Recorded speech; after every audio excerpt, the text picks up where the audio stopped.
తెలుగులో stock market updates కావాలనుకుంటున్నారా? ఇప్పుడే నా ఛానల్‌ని ఫాలో అవ్వండి. వరుసగా నాలుగో రోజు కూడా మార్కెట్ పడిపోవడానికి కారణం ఏంటో తెలుసా? అమెరికా భారత వస్తువులపై టారిఫ్ పెంచే అవకాశం ఉందన్న వార్తలు గ్లోబల్ ఇన్వెస్టర్స్‌లో భయాన్ని నింపాయి. అలాగే ఎఫ్ఐఎస్ పెద్ద ఎత్తున షేర్లు అమ్మడంతో మార్కెట్ తీవ్రమైన ఒత్తిడికి గురైంది. Oil and gas, metals, IT, banking సెక్టార్స్‌లో అమ్మకాలు బాగా జరిగాయి. దాదాపు ఈరోజు అన్ని సెక్టార్స్ కూడా రెడ్‌లోనే ముగిశాయి. పెద్ద స్టాక్స్ మాత్రమే కాకుండా మిడ్ క్యాప్స్, స్మాల్ క్యాప్స్ కూడా పడిపోయాయి.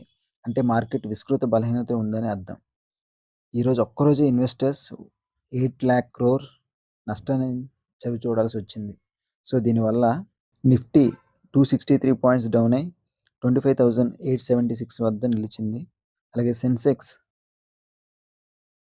870 పాయింట్స్ డౌన్ అయ్యి 84,180కి రీచ్ అయింది. ఎన్ఎస్సిలో డిఎస్ కాంట్రిబ్యూషన్ చూసుకుంటే 16,878 క్రోర్స్ బై చేశారు. 13,964 క్రోర్స్ సెల్ చేశారు. నెట్ వాల్యూ చూస్తే పాజిటివ్‌లో ఉంది. 2,817 క్రోర్స్. అలాగే ఎఫ్ఐఎస్ చూసుకుంటే 9,860 క్రోర్స్ బై చేశారు. 12,404 క్రోర్స్ సెల్ చేశారు. నెట్ వాల్యూ చూస్తే నెగెటివ్‌లో ఉంది.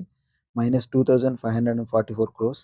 అలాగే ఎన్ఎస్సి, బిఎస్సి, ఎంఎస్సిలో చూసుకుంటే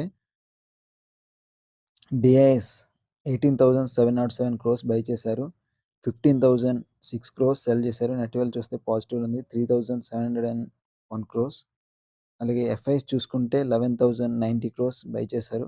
14,457 క్రోర్స్ సెల్ చేశారు. నెట్ వాల్యూ చూస్తే నెగెటివ్‌లో ఉంది. -3,367 crores. So, both NSE and బిఎస్సిలో కూడా ఎఫ్ఐఎస్ ఎక్కువగా అమ్మారు ఈరోజు. సో, ఎఫ్ఐఎస్ సెల్లింగ్ వల్ల ఈరోజు మార్కెట్ చాలా రెడ్‌లో ముగిసింది. సో, ఎవరు భయపడాల్సిన అవసరం లేదు. మాక్సిమం చాలా స్టాక్స్ కూడా అండర్ వాల్యూకి వచ్చే అవకాశం ఉంది. సో, ప్రతి ఒక్కరు రైట్ టైం కోసం వెయిట్ చేయండి. అలాగే ఈరోజు టాప్ గెయినర్స్, టాప్ లూజర్స్ చూద్దాం. టాప్ గెయినర్స్ చూసుకుంటే ఎటర్నల్, జొమాటో 0.93% ఇంక్రీజ్ అయింది. ఎస్బీఐ లైఫ్ 0.58% ఇంక్రీజ్ అయింది. ఐసీఐసీఐ బ్యాంక్ 0.51% ఇంక్రీజ్ అయింది. బజాజ్ ఫైనాన్స్ 0.33% ఇంక్రీజ్ అయింది. ఇక టాప్ లూజర్స్ చూసుకుంటే హిందాల్కో 3.68% డౌన్ అయింది. జియో ఫైనాన్స్ 3.28% డౌన్ అయింది. ఓఎన్జీసీ 3.2% డౌన్ అయింది. విప్రో 3.18% డౌన్ అయింది. ఎల్ఎన్టీ 3.09% డౌన్ అయింది. సో, ఇవి ఇవాల్టి top gainers and top losers. So, ఈ స్టాక్స్‌లో ఎవరైనా ఇన్వెస్ట్ చేయాలనుకుంటే ఐసీఐసీఐ బ్యాంక్, ఓఎన్జీసీ, విప్రోలో మీరు ఇన్వెస్ట్ చేయొచ్చు. ఈ 3 కూడా ప్రస్తుతానికి బయింగ్ జోన్‌లో ఉన్నాయి. సో, ఇటువంటి మరిన్ని వీడియోస్ మిస్ అవ్వకుండా తెలుసుకోవాలంటే నా ఛానల్ ఇప్పుడే ఫాలో అవ్వండి.